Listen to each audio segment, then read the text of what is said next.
नमस्कार मेरे प्यारे दोस्तों, आप सभी का वेलकम है। आप सभी जानते हैं कि हमने एनटीपीसी के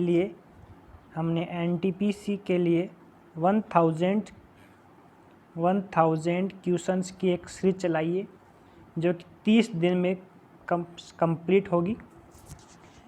इस 30 दिन में हम आपको लगभग 1000 सॉल्व कराएंगे जो अक्टूबर 2019 से लेकर अक्टूबर 2020 तक होंगे। तो ये जो सवाल होंगे ये डायरेक्ट आपके पेपर में हिट करने वाले हैं। 100% इनमें जो क्वेश्चंस होंगे वो 100% आपके पेपर में डायरेक्ट हिट करेंगे, डायरेक्ट आपके पेपर में हिट करने वाले हैं। तो ऐसे एनटीपीसी को टारगेट करके बनाया गया बैच है, बहुत ही शानदार क्वेश्चन करवाएंगे। तो चलिए स्टार्ट करते हैं आज की क्लास। वेनिस फिल्म समारोह जो होते हैं ये इटली में होते हैं, याद रखेंगे। इटली में वेनिस शहर में होते हैं। 1932 में इनकी स्थापना हुई थी। ये 77th वेनिस फिल्म समारोह है। इसमें भारत की एक फ़िल्म है द डिसाइपल, जिसको द स्क्रीन प्ले अवार्ड दिया गया है। ये मराठा मूवी है, यह ध्यान रखेंगे कि एक मराठा मूवी है और इसके जो डायरेक्टर है वो चैतन्य है। इसका डायरेक्टर कौन है? चैतन्य।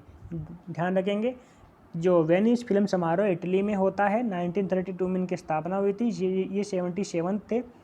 और द डिसाइपल जो भारत की मराठा मूवी है इसको स्क्रीन प्ले अवार्ड दिया गया है। तो ये इसलिए इम्पोर्टेंट हो गया क्योंकि ये एक अंतर्राष्ट्रीय अवार्ड है जो कि भारतीय फिल्म को दिया गया है, इसलिए हमें इस क्वेश्चन को याद रखना होगा। चलिए नेक्स्ट क्वेश्चन पे चलते हैं। हिंदी दिवस आपको पता होना चाहिए कि 14 सितंबर 1949 को हिंदी को राष्ट्रीय भाषा घोषित किया गया था, इसलिए 14 सितंबर को हिंदी दिवस मनाते हैं, राष्ट्रीय हिंदी दिवस मनाते हैं। और अंतर्राष्ट्रीय हिंदी दिवस भी आपको याद रखना है, 10 जनवरी को मनाया जाता है। अंतर्राष्ट्रीय हिंदी दिवस और राष्ट्रीय हिंदी दिवस दोनों आपको याद रखना है। राष्ट्रीय हिंदी दिवस 14 सितंबर एंड इंटरनेशनल हिंदी दिवस जो है वो 10 जनवरी को मनाया जाता है। चलिए दोस्तों आगे चलते हैं। हाल ही में किसे राज्यसभा का सभापति? राज्यसभा का सभापति कौन है दोस्तों? पता होना चाहिए आपको। हरिवंश नारायण सिंह जो है जेडीयू पार्टी के हैं, उनको डिप्टी गवर्नर बनाया गया है या उपसभापति बनाया गया है। आप जानते हैं कि राज्यसभा के जो सभापति होते हैं वो हमारे देश के उपराष्ट्रपति होते हैं, एम वेंकैया नायडू जो है वर्तमान में। और सत्तापक्ष के नेता और विपक्ष के नेता, विपक्ष में गुलाम नबी आज़ाद याद रखेंगे और सत्तापक्ष के नेता थावरचंद गहलोत याद रखेंगे। चलिए आगे चलते हैं। किस टेनिस खिलाड़ी ने अमेरिकी ओपन 2020 के पुरुष वर्ग में खिताब जीत लिया? अमेरिकी ओपन, यूएस ओपन, ये बात हो रही है यूएस ओपन की। तो यूएस ओपन जो होता है वो सबसे लास्ट में होता है। ग्रैंड स्लैम एक वर्ष में 4 ग्रैंड स्लैम होते हैं, जिसमें सबसे लास्ट में होता है, सबसे पहले होता है ऑस्ट्रेलियन ओपन, उसके बाद फ्रेंच ओपन, उसके बाद विंबलडन ओपन और सबसे लास्ट में होता है यूएस ओपन सबसे लास्ट में होता है यूएस ओपन, ठीक है। या अमेरिकन ओपन या यूएस ओपन सबसे लास्ट में होता है। तो आपको क्या याद रखना है? आपको यही याद रखना है कि इस बार जो यूएस ओपन के चैंपियन है उनका नाम क्या है? उनका नाम है डोमिनिक थियम। क्या नाम है? Dominic Thiem. और इस बार जो फीमेल्स में जो विनर बनी थी उसका क्या नाम है?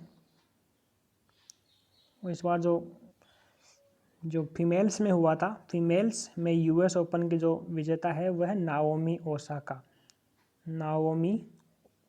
आपको याद रखना है, नाओमी ओसाका आपको याद रखना है। कहाँ की है? जापान की है। ये कहाँ के हैं? ये ऑस्ट्रिया के हैं। और नाओमी ओसाका कहाँ की है? जापान की है। नाओमी ओसाका कहाँ की है? जापान की। डायरेक्ट याद रखना है, आपके पेपर में सवाल आ सकता है। नाओमी ओसाका का ये 3rd ग्रैंड स्लैम किताब है जो उन्होंने जीता है। डोमिनिक थियम ने अपना जीवन का 1st ग्रैंड स्लैम जीता है, ध्यान रखेंगे। वो है, उसका नाम है डोमिनिक थियम ने जो जीता है उसका नाम है US ओपन। चलिए अगला क्वेश्चन,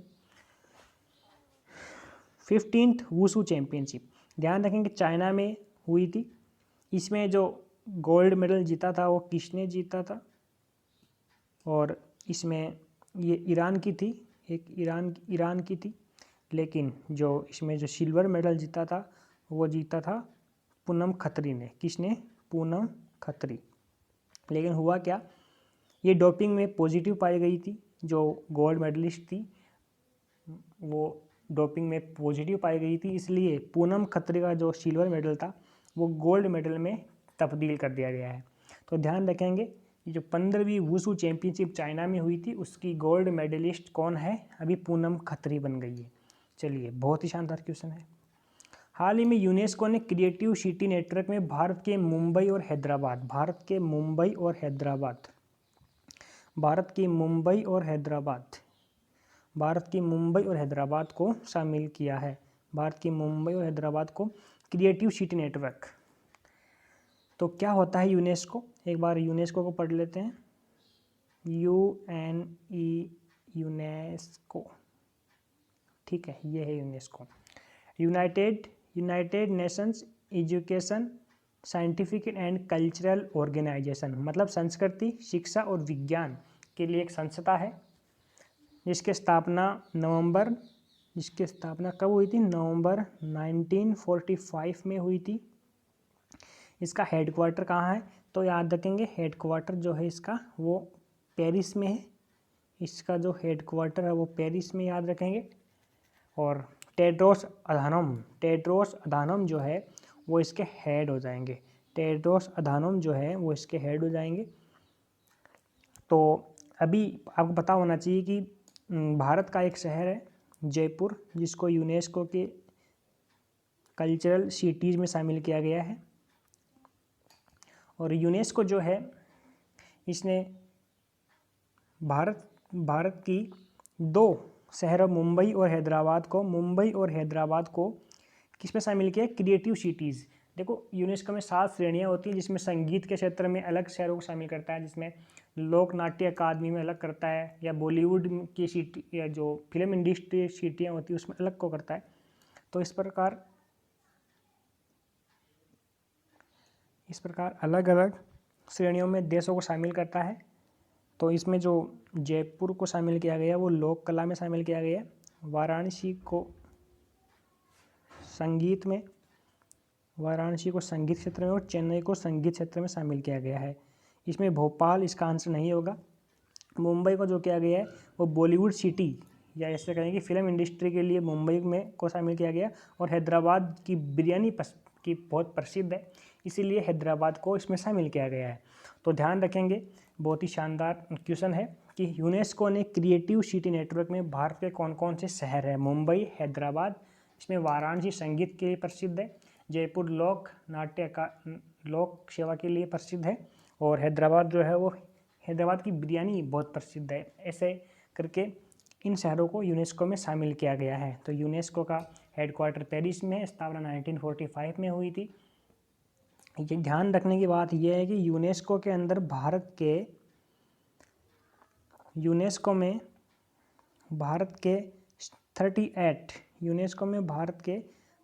38 जो स्थल है वो यूनेस्को की धरोहर में शामिल है। भारत के 38 स्थल। नवीनतम स्थल कौन सा है आपको याद रखना है। नवीनतम स्थल जो है वो आपका नवीनतम स्थल जयपुर का परकोटा है। जयपुर का जो परकोटा है वो है नवीनतम स्थल, आपको ये याद रखना है। अगला क्वेश्चन देखते हैं। केंद्रीय विद्यालय संगठन द्वारा एक भारत श्रेष्ठ भारत, क्या है एक भारत श्रेष्ठ भारत पर्व? तो सांस्कृतिक समझ को बढ़ावा देने के लिए, भारत की संस्कृति को बढ़ावा देने के लिए एक पर्व है जिसका नाम है एक भारत श्रेष्ठ भारत। एक भारत श्रेष्ठ भारत, भारत की संस्कृति को बढ़ाने के लिए एक पर्व या का आयोजन किया जाता है जिसका नाम है एक भारत श्रेष्ठ भारत। आप सीधा पूछ सकते हैं कि एक भारत श्रेष्ठ भारत क्या है, तो आपको याद रखना है एक भारत श्रेष्ठ भारत भारत की संस्कृति को बढ़ाने के लिए एक पर्व का आयोजन किया जाता है हर साल, जिसको एक भारत श्रेष्ठ भारत कहा जाता है। चलिए नेक्स्ट क्वेश्चन देखते हैं। दिल्ली में ऑड इवन पुनः लागू किया गया है। क्या होता है ऑड इवन? ऑड इवन का मतलब होता है कि ऑड इवन का मतलब होता है कि एक दिन आपकी ऑड नंबर वाली कार चलेगी और एक दिन आपकी इवन नंबर वाली कार चलेगी। तो ध्यान रखना है, ये दिल्ली में लागू किया गया है नवंबर में। तो इस क्यों लागू किया गया है इसको, दिल्ली में इसको क्यों लागू किया गया है? तो इसका कारण क्या है कि जो किसान होते हैं वो पराली का दहन करते हैं। इस पराली का दहन करते हैं और पराली के दहन करने से इसमें स्मोक निकलती है और वो स्मोक जब आपकी फोग से मिलती है तो इसमें स्मॉग का निर्माण होता है। क्या बनता है?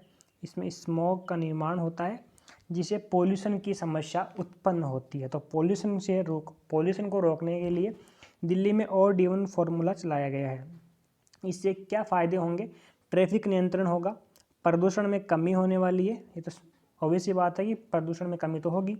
सार्वजनिक परिवहन प्रणाली को बढ़ावा मिलेगा। इसका उपयुक्त डी आंसर हो जाएगा। चलिए नेक्स्ट क्वेश्चन देखते हैं। हाल ही में किस देश ने रग्बी विश्व कप जीता है? तो इसका आंसर क्या हो जाएगा? दक्षिण अफ्रीका। देखो रग्बी जो हुआ है 2019 में, वो किस किस के मध्य हुआ है? South Africa versus England. South Africa versus England के मध्य, साउथ अफ्रीका और इंग्लैंड के मध्य फाइनल हुआ था, जिसमें साउथ अफ्रीका ने जीत लिया। ये थर्ड रग्बी चैंपियनशिप थी, थर्ड रग्बी चैंपियनशिप। ठीक है, चलिए छठ पर्व। हाल ही में छठ पर्व मनाया गया है, इसके संबंध में असत्य कथन क्या है? तो छठ पर्व जो है ये दीपावली के बाद, या हम कहें कि दीपावली के बाद कार्तिक माह में जो अमावस्या के बाद जो पूर्णिमा का पक्ष आता है, उसमें जो शुक्ल पक्ष होता है, तो उसकी छठ पर्व मनाया जाता है।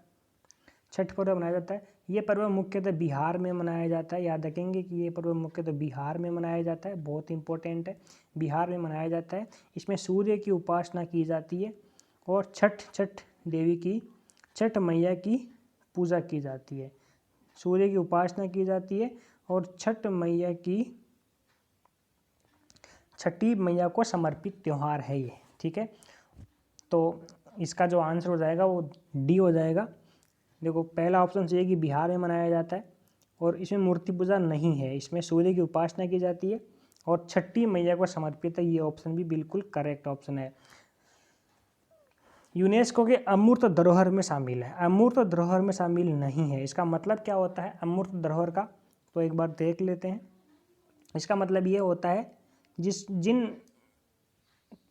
हम छू नहीं सकते, जिसको हम छू नहीं सकते। इसका मतलब ये हुआ जैसे कोई पर्व है, जैसे छठ पर्व है, तो इसको हम छू सकते हैं? नहीं छू सकते। जैसे कुंभ का मेला है, तो ये ऐसे जैसे कालबेलिया जनजाति है, उसको इसमें शामिल किया गया है। तो इस प्रकार के जो पर्व होते हैं वो अमूर्त पर्व होते हैं, तो अमूर्त पर्व को इसमें शामिल नहीं किया गया है। ठीक है जी। हाल ही में भारत और आसियान के मध्य 16वां शिखर सम्मेलन संपन्न हुआ है। यह आयोजित किया जाता है। आसियान 16वां आसियान कहाँ हुआ है? ये थाईलैंड में हुआ है। आसियान क्या होता है? ASEAN, इसका मतलब ये है भाई साउथ ईस्ट नेशंस। एशिया के दक्षिणी और पूर्वी जो राष्ट्र है उनका एक संगठन है साउथ ईस्ट नेशंस का। इसके स्थापना याद रखेंगे 1967 में इसकी स्थापना होती है और इसका जो हेडक्वार्टर है वो जकार्ता इंडोनेशिया में है, इसको भी याद रखेंगे। और इसके सदस्य जो हैं 10 इसके कंट्रीज इसके सदस्य देश हैं, 10 कंट्री इसके सदस्य हैं। तो आसियान का जो है वो 16वां समिट हुआ है। ये 16वां समिट हुआ है जो कहाँ हुआ है? थाईलैंड में हुआ है। थाईलैंड की राजधानी बैंकॉक में हुआ है। और इसकी जो स्थापना हुई थी आसियान की जो स्थापना हुई थी, याद रखेंगे, बैंकॉक घोषणा पत्र में हुई थी। बैंकॉक घोषणा पत्र याद रखेंगे, बैंकॉक घोषणा पत्र। तो बैंकॉक घोषणा पत्र के बाद में ये अस्तित्व में आया था 1967 में। 10 इसके कंट्रीज मेंबर्स हैं जो आपको याद रखना है। तो ये थाईलैंड में इस बार आयोजित हुआ था, 16वां था, ठीक है। भारत का नया नक्शा जारी किया गया है, इसके अनुसार किस जिले की सीमा अफगानिस्तान से साझा नहीं होती है।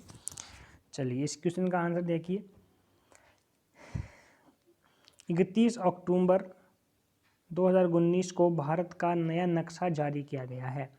इसमें जम्मू कश्मीर को, जो पहले एक राज्य था, उसको यूटी बना दिया गया है। जम्मू कश्मीर और लद्दाख को 2 यूटीज़ में बना दिया गया है। लद्दाख एक अलग यूटी बना दी गई है और जम्मू कश्मीर को एक अलग यूटी बना दिया गया है, जो पहले एक राज्य हुआ करता था।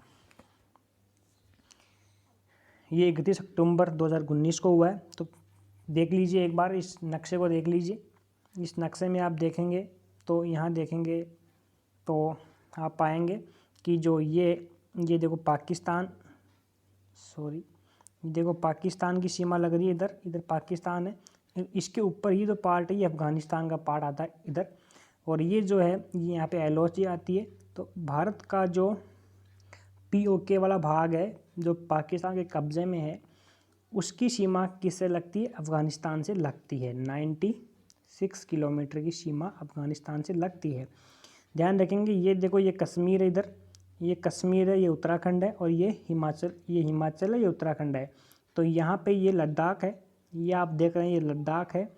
लद्दाख का नीचे जो सीमा है वो कारगिल है, और ऊपर जो राज्य है वो लेह जिला है लद्दाख का।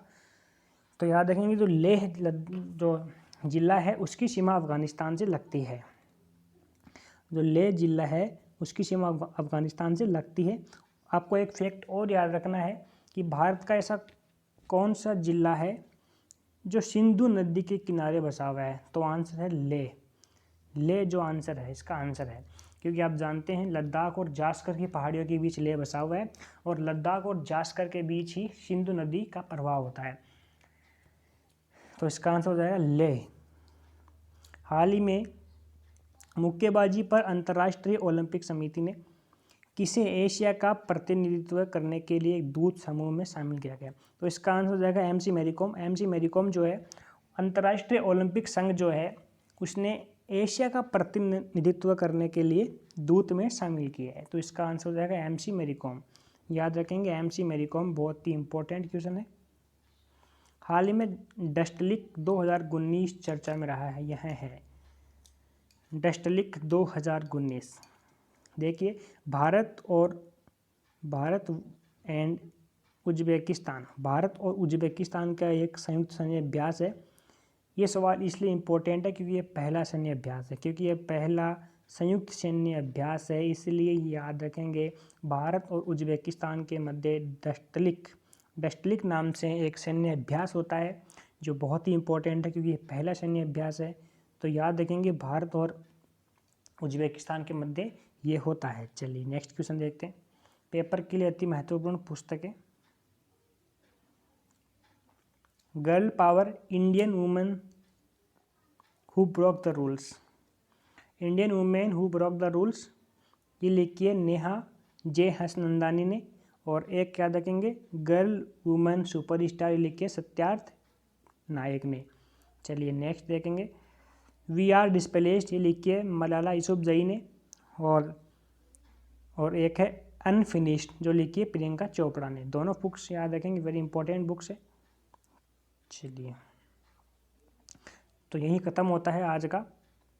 एक याद रखेंगे आप SCO, एक SCO कंट्री याद रखेंगे। SCO में 8 कंट्रीज होती है, इनका नाम याद रखेंगे। SCO का जो हेडक्वार्टर है वो आप याद रखेंगे। और SCO का हेडक्वार्टर जो है वो बीजिंग में है। बीजिंग जो चाइना की राजधानी है बीजिंग, तो वहीं पर इसका हेडक्वार्टर है। इसमें 8 कंट्रीज है। SCO Shanghai Corporation Organisation, Shanghai Corporation Organisation जो है इसका हेडक्वार्टर कहाँ है? इसका हेडक्वार्टर बीजिंग में है। याद रखेंगे इसके 8 देश कौन कौन से हैं? तो 4 बड़े देश कौन कौन से हैं? इसमें रशिया, इसमें आपका रशिया आता है, इसमें आपका चाइना आता है, इसमें आपका इंडिया,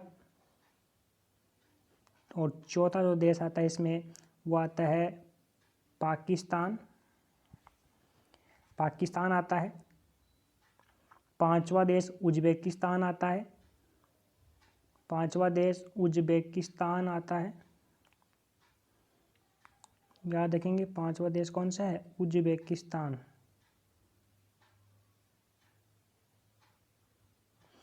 6वां देश याद रखेंगे, इसमें तजाकिस्तान